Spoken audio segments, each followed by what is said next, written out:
decolor, decolonize, decolonize glamour talks, decolor, decolonize, decolor, decolonize glamour talks, decolonize my mind, yeah, decolonize, verschwend nicht meine Zeit, yeah, decolonize, die Art und Weise, wie ich denke und ich sehe, decolonize, die Art und Weise, wie ich selbst bin und ich rede, decolonize, zeig dir, dass alles auch anders geht. Lass uns das Ganze mal anders sehen. Switch Positionen, Realitäten, lass sie mal schweigen, lass uns mal reden. Decolor, decolonize, decolor, decolonize glamour talks. Der neue Winnetou-Film ist problematisch. Warum? Ist Blackfacing wirklich so schlimm? Warum nochmal? Kinos und Leinwände waren Jahrzehnte und Jahrhunderte lang Orte, wo wir als Künstlerinnen of Color und Künstlerinnen vieler anderer Communities praktisch nicht vorkamen. Darum sind wir heute hier und reclaimen diesen Ort mit den Decolonized Glamour Talks. Wir holen ihn uns zurück. Meine heutige Gästin hat mit ihrem Job eine Schlüsselposition in der Kunst- und Kulturlandschaft inne. Ihre Arbeit ist Empowerment, Sichtbarkeit, therapeutisch. Ihre Arbeit ist politisch. Alles, was wir machen, ist politisch. Jede Form der Arbeit, sagt meine heutige Gästin. Ihr Wunsch ist es, Frauen, speziell Künstlerinnen of Color, zu empowern. Und dass ihr das gelingt, merkt sie jedes Mal, wenn sie die Erleichterung und das Glück in den Gesichtern ihrer Kundinnen sieht, wenn ihr Hair und Make-up nicht zum Problem gemacht, sondern im Gegenteil gefeiert wird, weil meine Gästin sie strahlen lässt. Dieses Glück kann ich aus eigener Erfahrung nur bestätigen. In unserer performativen Einlage am Ende des Talks feiern wir Black Hair, Black Community und Black Spaces in Berlin. Ihr dürft gespannt sein. Herzlich willkommen, Riem Semoye, zu den Decolonized Glamour Talks. Ich bin sehr, sehr, sehr glücklich, dass du hier bist, weil ich glaube, keine andere Kunstsparte hat so viel mit Glamour zu tun und gleichzeitig so viel mit Dekolonisieren zu tun wie Hair und Make-up. Wie siehst du das? Siehst du auch diese herausragende Bedeutung für Hair und Make-up für alle künstlerischen Sparten, speziell auch für BPOC und Künstlerinnen of Color? Also erstmal vielen Dank für die Einladung. Danke, dass ich hier dabei sein darf. Ja, auf jeden Fall, weil wenn wir mal mit dem Berufsbezeichnung mal ein bisschen analysieren, das heißt ja eigentlich Künstler, das heißt, man hat eine Erwartung. Ja, und das fehlt leider in unserer Gesellschaft. Also es kommen jetzt langsam Veränderungen, aber eigentlich liegt es in dem Schulsystem. Da ist eigentlich eher das Problem. Ne? Und dann entstehen halt diese Reibungen zwischen Herren Make-up-Artist und dem Kunden. I know. Ja, und ich glaube, da gibt es schon echt viele Stories von der Kundenseite, die mir natürlich solche Dinge erzählen, was sie an Erfahrungen sammeln. Also ich kann es auch aus meinem Gewerk Schauspiel nur bestätigen. Ich glaube, ich kann da auch für viele Kolleginnen und Kollegen sprechen, wie entscheidend die Position von Hair Make-up ist, was für eine Schlüsselposition das ist und auch im Positiven und im Negativen sein kann, weil es einfach so sehr entscheidet, wie wir uns fühlen, vor allen Dingen als Künstlerinnen of Color, wie wir dadurch wahrgenommen werden, diese Angst, an Theater zu kommen, an Set zu kommen, zum Interview geschminkt zu werden und dann haben die wieder nur 2 Foundations für alle schwarzen Leute da. Oder es gibt auch teilweise Kunden, die selber ihre Foundation mitbringen. Absolut, das finde ich ja traurig. Mache ich eigentlich fast immer, genau, um sicher zu gehen, einfach, dass ich nicht wieder zu hell, zu dunkel, zu rot, zu grau, zu beige aussehe. Und darum ist es so wichtig, dass es Hair- und Make-up Artists gibt wie dich, wo man einfach sagen kann, okay, she knows what she's doing und ich kann mich einfach nur auf meinen Job konzentrieren und ich werde nicht nur okay aussehen, sondern strahlen. Und so soll es ja auch sein. Ja, ne? Also man soll sich ja auch fahren lassen. Gerade wenn man einen Herrn Make-up-Artist bucht, erwartet man das ja. Lass uns mal ein bisschen an die Anfänge gehen und über deinen Werdegang sprechen. Wann und woher kam der Berufswunsch, Hair- und Make-up-Artist? Ich sag mal so mit 15, 16 habe ich mich total so, ich war fasziniert von Farben, die Farben zu vermischen und diese ganzen Harmonien. Einfach Kunst war halt so meine Leidenschaft. Ich wusste aber natürlich zu der Zeit nicht, was ich genau machen soll, weil ich glaube, damals gab es nur Maskenbildner, glaube ich, zu meiner Zeit. Stimmt, das war ist Maskenbildner. Genau, und das ist ja auch IHK geprüft, das heißt, du hast da eine 3-jährige Ausbildung und Herren Make-up-Arts, die in der Beauty-Branche arbeiten, so wie ich, das war ein bisschen tricky, so irgendwie Fuß zu fassen. Es gab auch leider niemanden, den ich so fragen konnte oder wo ich mich melden konnte und so weiter. Ich hatte einen Moment, wo ich halt einfach mich nicht verstanden gefühlt habe, als ich mit Freunden, wie es ja auch üblich ist in dem Alter, wo man sich dann auch mal schminkt heimlich, ne? Und meine ganzen weißen Freunde konnten halt für 3, 4 Euro in so Drogeriemärkten ihre Foundation kaufen. Und ich stand daneben und dachte, oh, mein Ton existiert einfach nicht. Und das habe ich halt nicht verstanden. Und stattdessen musste ich halt damals gab es ja nur MAC, zu MAC rennen und so eine 40 Euro Foundation kaufen. Und das war viel Geld damals mit 14, 15. Ich habe mein komplettes Taschengeld einfach absolut. ausgegeben, um einfach eine Foundation zu haben, um irgendwie dazu zu gehören. Ne? Und da fing es dann halt an, dass ich mich so ein bisschen mit dem Thema mich so auseinandergesetzt habe. Und dann suchst du halt so nach Vorbildern, die dir ähneln. Und hier in Deutschland gab es niemanden. Du hattest so ein Heidi Klum und Claudia Schiffer, aber meistens sind es halt immer so eine blonde, weiße Frau, was ja schön ist, aber ich weiß, das bin ich halt nicht, ich bin komplett das Gegenteil und solche Vorbilder haben mir halt leider gefehlt, deswegen habe ich dann halt Richtung, das wollte ich gerade sagen, Amerika geschaut und da war ich so, oh, da gibt es ja viel Auswahl. Destiny Child, Alicia Keys, Naomi Campbell, ich dachte so, OMG, warum habe ich das hier nicht in Deutschland? Amerika ist halt einfach viel zu weit weg. So. Also aber das hat mir Hoffnung gegeben. Und da habe ich dann gemerkt, okay, ich muss was verändern. Ich würde sehr, sehr gerne gucken, ob da irgendwie eine Möglichkeit gibt, dass ich diese Lücke fülle. Hier in Deutschland. In Deutschland, genau. Dein Beruf hat ja viel mit Sichtbarkeit zu tun, der KünstlerInnen. Als Hair- und Make-up-Artist bleibst du aber eher im Hintergrund, also hast eigentlich gar nicht so viel Sichtbarkeit und darum können sich, glaube ich, viele Leute da draußen, auch viele unserer Zuschauerinnen, gar nicht so richtig vorstellen, was du auch gesagt hast, was du dir nicht so richtig vorstellen konntest als Kind und Jugendliche. Wie wird man eigentlich Hair- und Make-up-Artist? Erzähl doch mal, also wie verläuft diese Ausbildung? Es gibt nur Privatschulen. Also der Beruf an sich als Herren-Make-up-Artist ist nicht geschützt. Also das heißt, jeder kann sich theoretisch Herren-Make-up-Artist nennen. Es ist nicht staatlich anerkannter Beruf. So, ne? Also Anders als Maskenbildner. Genau, Maskenbildner, da hast du eine 3-jährige Ausbildung, das ist dann auch IHK-Prüfungen und so weiter. Aber wenn du dann halt in die Beauty-Industrie gehen möchtest, als Herren-Make-up-Arzt, was ich ja jetzt mache, gibt es nur Privatschulen.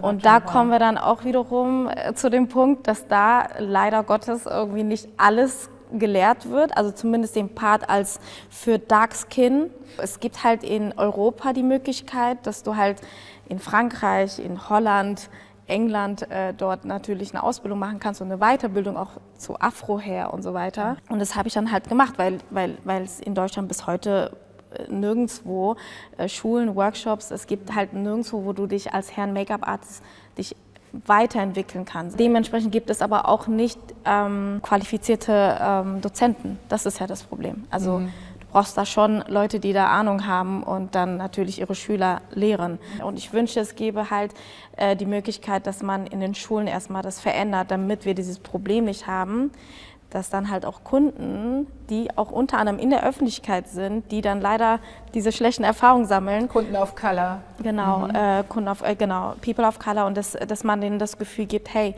ich weiß genau, wie ich dich zu stylen habe, vertrau mir. Es ist ja auch so ein Vertrauending. Total. Ne? Es ist dann irgendwann, du erfährst das beim ersten Mal, beim zweiten Mal, beim dritten Mal, beim vierten und dann irgendwann.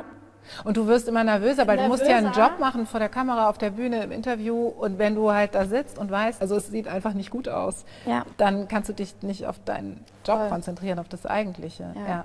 Einfach so die Basics. Ja, Also ich man kenne das auch so gut, dass dann 3 Ja. Leute um dich rumstehen Und und du sagen, ja, merkst was machen wir aber denn jetzt mit diesen Haaren? So, und dann wird noch ein 4. dazugeholt, ja irgendwie, ich weiß auch nicht. Und dann wirst du gefragt, weißt du vielleicht irgendwas? Und du man denkst dir so, ja, deswegen bin ich das doch ist hier. dein Job. Das ist, ja. Ich bin eigentlich nur zum Spielen hier. Also ich glaube, wenn es vom Schulsystem sich jetzt so ein bisschen mal verändern würde, hätten wir das Problem, glaube ich, auch gar nicht. Dann würde es auch mehr Herren-Make-up-Artists geben, die Darkskin beherrschen, die aber auch Curly Hair stylen können. Und ich finde es ja schön, dass da jetzt auch langsam auch andere Vorbilder gibt jetzt im Fernsehen, was ich mir natürlich damals mit meinem 15, 16 gewünscht hätte. Aber ich freue mich, dass wir das für die jüngere Generation jetzt natürlich... Und dass du selber ein Vorbild bist. Du bist Unter ja selber ein anderem. Vorbild. Ja, Ich genau. schätze es. Ja, es ist so. Ich freue mich. Du bist in Bochum aufgewachsen, im Ruhrpott. Yes, NRW. Yay. Was für einen Einfluss hatte die Stadt, der Ruhrpott, auf dein Werden und Entwickeln als Hair- und Make-up-Artist? Also ich hatte eine wunderschöne Kindheit in Bochum, auch eine tolle Schulzeit. Allerdings, ich habe dann irgendwann auch früh erkannt nach meiner Schulzeit, ich muss meine Komfortzone erweitern. Und ja, und dann war halt die nächste Stadt Düsseldorf. Da hast du dann deine Ausbildung gemacht? Da habe ich quasi eine kaufmännische Ausbildung gemacht. Ich wollte meine Mama ja zufriedenstellen. Und ja, es ist auch vorteilhaft jetzt, ne, wo man selbstständig ist. Also es war jetzt doch nicht so schlecht. Aber ich habe auch schnell gemerkt, okay, ich fühle mich doch ein bisschen verkleidet und habe dann bei Douglas angefangen, eine Ausbildung zu machen. Und innerhalb der Firma bin ich auf Herren Make-up-Artists zugestoßen, die für große Labels gearbeitet haben. Und so kam ich dann mit denen natürlich direkt ins Gespräch und meinte, wie hast du angefangen, welchen Weg kann ich einschlagen? Und da gab es natürlich die Möglichkeit, nur entweder machst du dich selbstständig oder du arbeitest für eine XY Make-up-Brand und bist so gesehen der Botschafter oder das Gesicht der Marke und arbeitest. Aber dann bist du halt dann auch nur für die Firma. Ja. Aber irgendwann dachte ich mir, okay, ich muss jetzt doch die größere nächste Stadt doch besuchen. Und dann kam the next Berlin. Step. Dann kam Berlin. Wie ging es Ja. dann in Berlin weiter? Und zu der Zeit hatte ich über die Fashion Week eine andere Herren-Make-up-Artist getroffen, Miriam Jax, die ich dann direkt angesprochen habe, weil ich ihr auch schon gefolgt habe bei Instagram und ein Fan von ihrer Arbeit bin. Und sie hat zu der Zeit quasi einen Store-Manager für ihren Laden gesucht, die halt auch Make-up-Sachen verkauft. Und parallel hatte sie aber auch eine Make-up-Schule. Das heißt, sie hatte mir dann halt direkt angeboten, dass ich das vergünstigt auch noch die Ausbildung dort machen kann. Und das war halt super. mein Türöffner. Ja, super. Das war dann halt, okay, I'm coming, wann und wo. Also hast du praktisch so durch so einen Mix aus so klassischen Ausbildungsweg, aber ganz viel Networking und Leute treffen und Ja. kennenlernen und Ja. Kontakte knüpfen, Genau. dann so deinen Weg gefunden, gemacht. so gesehen. Und ich hatte halt eine tolle Dozentin, die auch noch Darkskin beherrscht, für mein Glück. Und dort habe ich halt auch viel gelernt über, wie man dunkle Haut schminkt, über die Unterschiede von Foundation, die Texturen, aber auch, ob es jetzt fürs Fernsehen ist, Braut-Make-up und so weiter. Es ist ja sehr groß, der Bereich, ne? Wo will man hin und so weiter. Du machst jetzt sehr viele High-Profile, High-End-Projekte. Du hast auch sehr viele ziemlich bekannte Künstlerinnen und Künstler oder Personen der Öffentlichkeit, die deine Kundinnen sind. Ja. Unter anderem, ich möchte mal ein paar nennen, gerne. gehören zu deinen Auftraggebern Adidas, Nike, Puma, dann Filmproduktionsfirmen wie Disney und Netflix, Modelabels wie Versace. Könnte man sagen, du bist vor allen Dingen im sogenannten Mainstream unterwegs, oder reizt dich auch immer noch so die Szene jenseits des Mainstream? Auf jeden Fall. Also ich versuche da auf jeden Fall eine gute Mischung zu haben. Also ich freue mich halt natürlich auch, wenn kleine Brands zu mir ankommen und anschreiben, und meistens sind es halt auch Kunden, die dann auf dich zukommen, die ein Herzensprojekt haben, wo die lange hinarbeiten ob es jetzt von der Black Community ist oder aus der Tanzszene und sagen, hey, wir sind total begeistert von deiner Arbeit.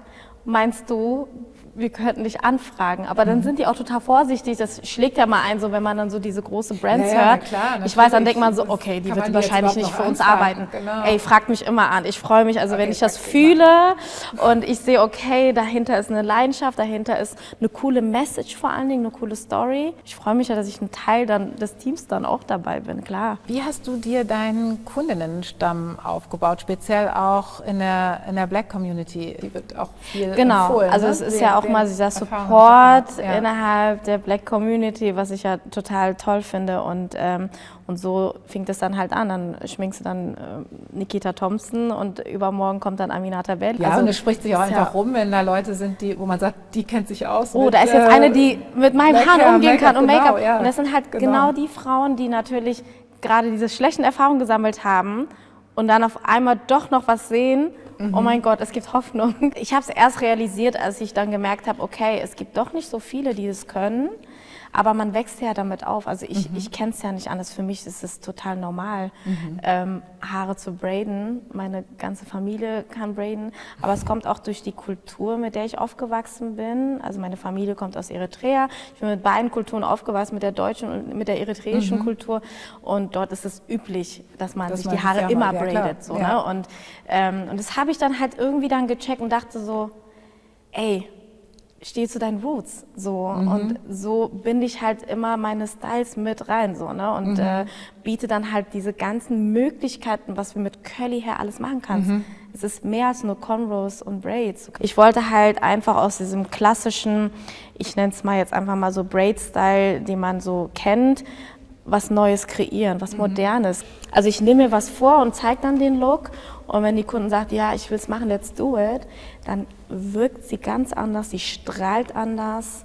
Du siehst es allein schon, wie sie in den Spiegel schon schaut. Das ist dieses Posing. Das, dann weißt du, okay, ich habe es jetzt richtig gemacht. Ja, Mann. Und ich feiere das auch so, weil es heißt ja auch, also dieses Community-Ding, da kommen wir auch später nochmal zu, das ist ja auch total wichtig. Lange war es ja so, dass diese Black Hair Art vor allen Dingen in der Community stattgefunden hat. Ne? Also in den Afro-Shops, in den Familien, im Freundes- und Bekanntenkreis, wo man das füreinander gemacht hat.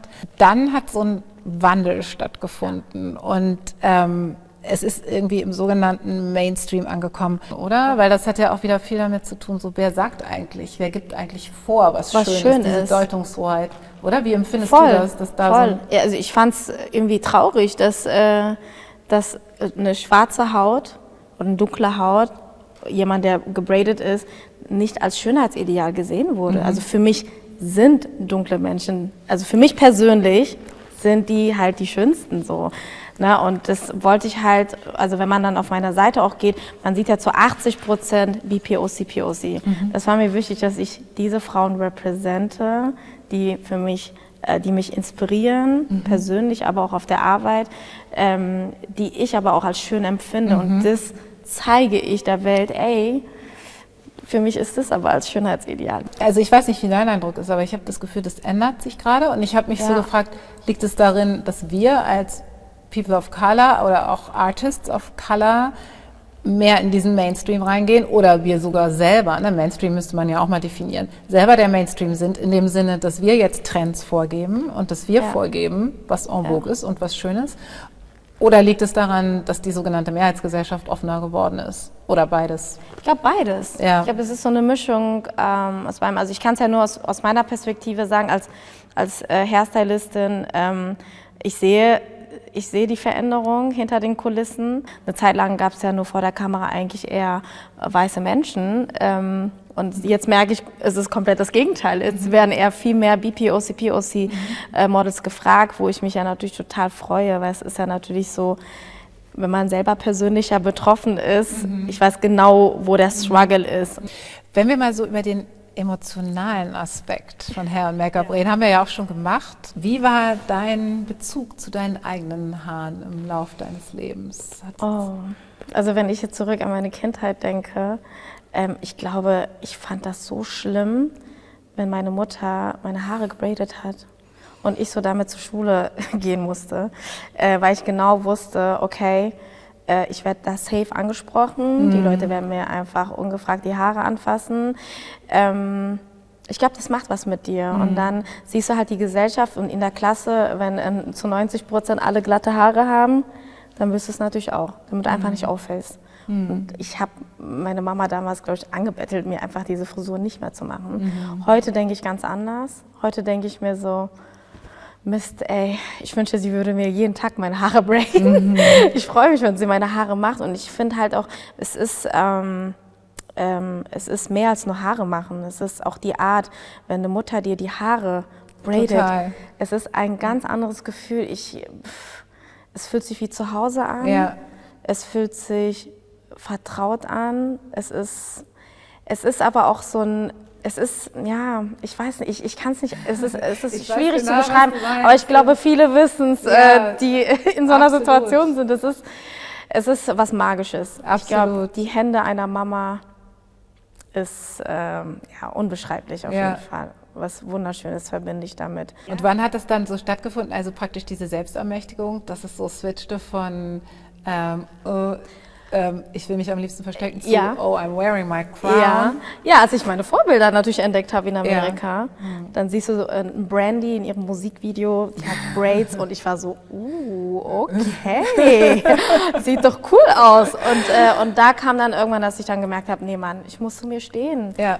Du musst dich so lieben, wie du bist. Und ich bin auch froh und dankbar, dass meine Mama da immer direkt hinterher war. Und sie hat gesagt, Riem, du bist wunderschön. So, und auch deine Braids und deine Haare, unsere Haare sind nicht dafür gemacht, um sie zu glätten. Ich erinnere mich auch noch so total so an den ersten Besuch im Afro-Shop, wo endlich Leute waren, die mit meinen Haaren was machen konnten und was einfach was toll aussah und dieses Empowerment, was dadurch auch kommt. Und dann, ja, so dieser Switch zu, okay, von vermeintlichen Problem zu was wunderschön. die anderen hatten das Problem, nicht ich. Ja. Es ist wunderschön. Und realisierst du es dann erst, ne? Ja, und das ist dieses Gefühl, den ich auch bei Kunden habe, wenn ich denen die Haare braide für diverse Events, dann kommst du ins Quatschen, man hat dann Smalltalk, es ist so ein Girly Talk. So irgendwie, man weiß, okay, in diesem verschlossenen Raum werden wir jetzt über alles reden, über alle Themen. Und wenn wir rausgehen, dann ist dann halt wie, als ob nichts stattgefunden hätte. Es ist ein schönes Gefühl. Es ist auch einfach, dass die mir einfach auch ihre Haare anvertrauen. Ich finde, das ist ein Riesenschritt. Das ist, du musst dich langsam herantasten natürlich. Ne? Und es dauert auch, bis die Person sich auch öffnet. Es muss so nach Vibe gehen einfach, finde ich. Ja, und man wird ja dann oft gefragt, wenn man irgendwie Styles hat, Braids, so, das muss ja wahnsinnig lange gedauert haben und wie macht man das? Aber irgendwie empfindet man das nicht als schlimm. Ja, also und es ist auch so, es braucht Zeit und viel Zeit, also so, ich glaube bei mir immer so mindestens zwischen 4 und 8 Stunden oder so oder länger. Und das ist aber auch so Teil dessen, was für mich zum Beispiel auch so total emotional ist bei diesem Braiden, weil es ist eine Frau, die sich diese Zeit nimmt, eine schwarze Frau und dir die Haare macht. Deine Haare. Ja, ihre Lebenszeit gibt, um dir irgendwie diese Haare zu braiden. Ja. Und das ist so berührend irgendwie. Man hat diese Zeit zusammen und dafür, wie viel Zeit es kostet, lässt man es relativ kurz nur drin. Aber beide nehmen sich diese Zeit und machen diesen Aufwand, um das zu machen. Und das ist aber was ganz Selbstverständliches. Voll. Also das ist auch das, was ich auch lernen musste, wenn ich dann mit so großen Labels arbeite.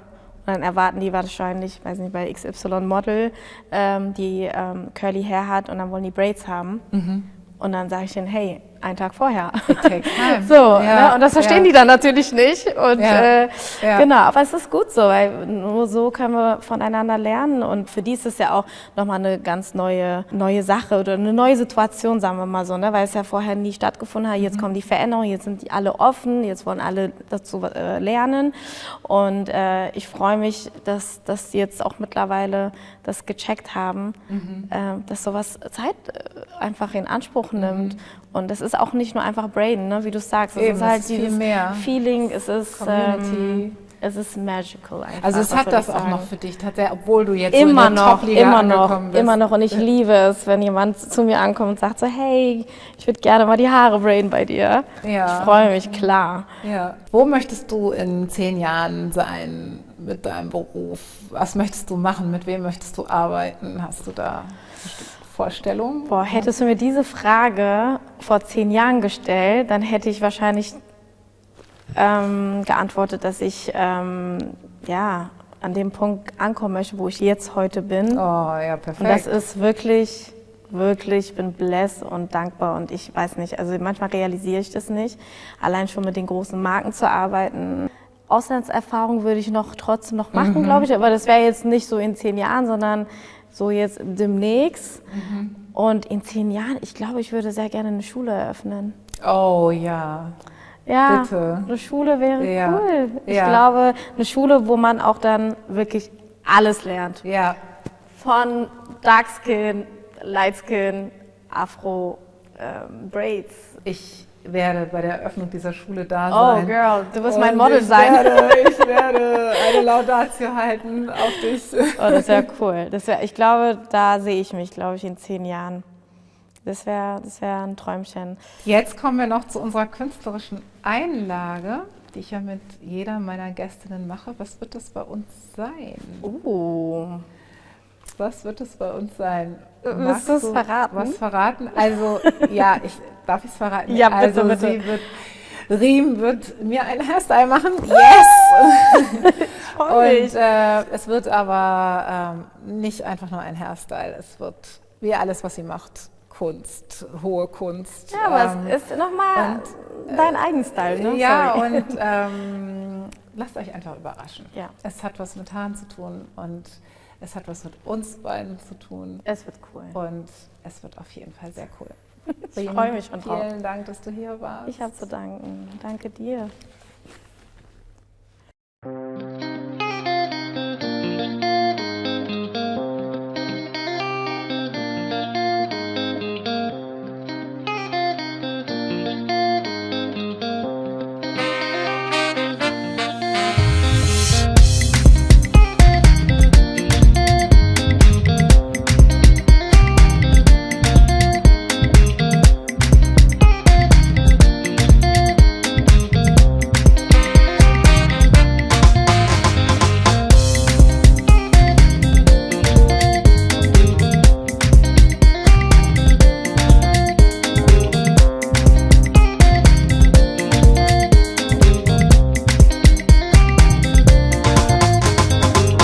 Wer nicht vergessen will,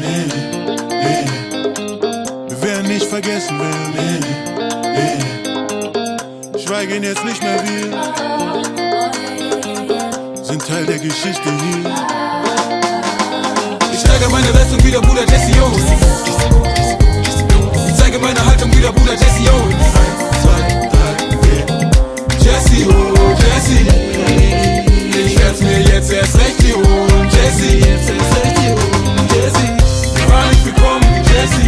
Jesse, willkommen, Jesse. Jesse, oh Jesse. Wahrlich willkommen, Jesse. Wir haben gewonnen, Jesse. Wir haben gewonnen, Jesse.